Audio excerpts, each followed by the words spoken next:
கடைசியில் இப்படி முடியும் அப்படின்னு கொஞ்சம் கூட யாருமே எதிர்பார்க்கல. இந்த போட்டியை பொறுத்தவரையும் கண்டிப்பாக இந்திய அணி தோற்றுருவாங்க அப்படின்னு எதிர்பார்த்தோம். ஆனால் கடைசியில் ஒரு ட்விஸ்ட் நடந்துச்சு. அந்த ட்விஸ்ட்டில் ஸ்ரீலங்கா ஒரு சம்பவத்தை பண்ணிட்டாங்க. முக்கியமாக இந்த போட்டி முழுக்கவே கடைசி வரையும் த்ரில்லாக தான் போயிருக்கு. அப்படி தான் நடந்துச்சு. இந்தியா ஸ்ரீலங்கா நடந்த இந்த ஒரு போட்டியில் ஒரு மிகப்பெரிய சம்பவம் நிகழ்ந்திருக்கு. குறிப்பாக சூப்பர் ஓவர் வர இந்த ஒரு போட்டி த்ரில்லாக போயிருக்கு. ஸோ அந்த போட்டி ஹைலைட்ஸ் என்னன்னு ஃபுல்லாக பார்த்தாலாம்.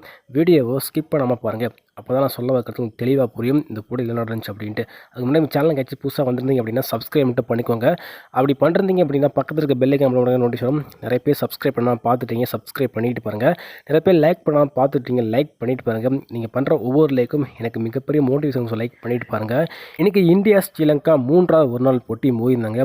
இந்தியா 2வது போட்டி தான் ஒரு தோல்வியோட இன்றைக்கி 3வது போட்டி ஸ்ரீலங்கா கூட மோதிருந்தாங்க. இந்த ஒரு நாள் போட்டியை பொறுத்தவரையும் குறிப்பாக இந்த போட்டியில் இந்தியா வெற்றி பெறும் அப்படின்னு தான் எல்லாருமே எதிர்பார்த்தோம். ஏன்னா இந்தியா நல்லாவே பேட்டிங் பண்ணியிருந்தாங்க. ஓரளவுக்கு டீசெண்டாக தான் ஸ்கோர் அடிச்சிருந்தாங்க. முதல்ல இந்தியா தான் பேட்டிங் பண்ணியிருந்தாங்க.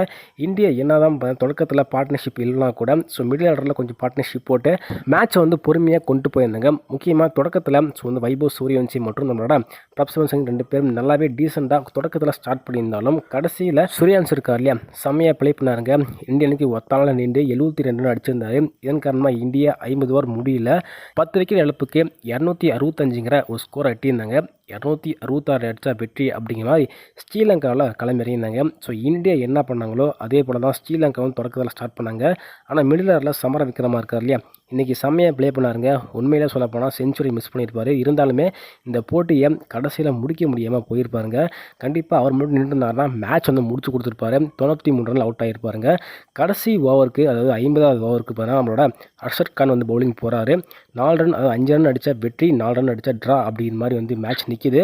முக்கியமாக ஸ்ரீலங்கா அணிக்கு அங்கே ஒரு ப்ளஸ் என்ன அப்படின்னா 3 விக்கெட் கையில் இருக்குது. கண்டிப்பாக ஸ்ரீலங்கா அணி எப்படியாச்சும் 5 ரன் அடித்து இந்த ஒரு போட்டியை வெற்றி பெற்றுவாங்க அப்படின்னு எதிர்பார்த்தோம்.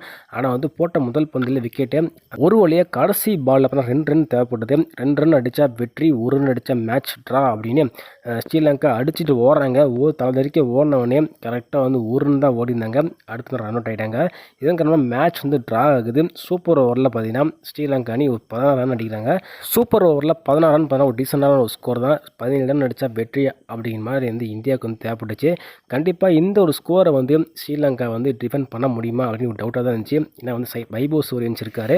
ஸோ கண்டிப்பாக அடிச்சிருவார் அப்படின்னு தான் பார்த்தோம். ஆனால் அந்த இடத்துல என்ன நடந்துச்சு அப்படின்னா 7 ரன் வித்தியாசத்தில் இந்தியா ஒரு தோல்வி, 7 ரன் வித்தியாசத்தில் பார்த்தீங்கன்னா ஸ்ரீலங்கா ஒரு அபார வெற்றி.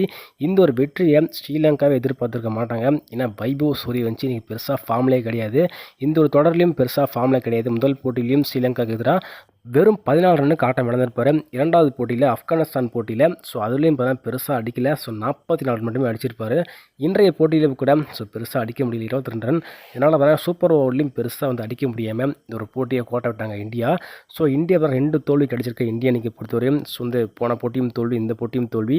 ஆனால் இந்திய அணி சீக்கிரமாக தோற்றுருவாங்க அப்படின்னு எதிர்பார்த்தோம். ஆனால் சூப்பர் ஓவரில் இந்தியா கம்பேக் பண்ணிக்கலாம். ஆனால் மிஸ் பண்ணிட்டாங்க. சரி, நீங்கள் சொல்லுங்கள், இந்தியா சூப்பர் ஓவரில் போய் தோற்றுறாங்க. இதுக்கு முக்கிய காரணம் யாரும் அப்படிங்கிறத கருத்தில் போட்டுருங்க.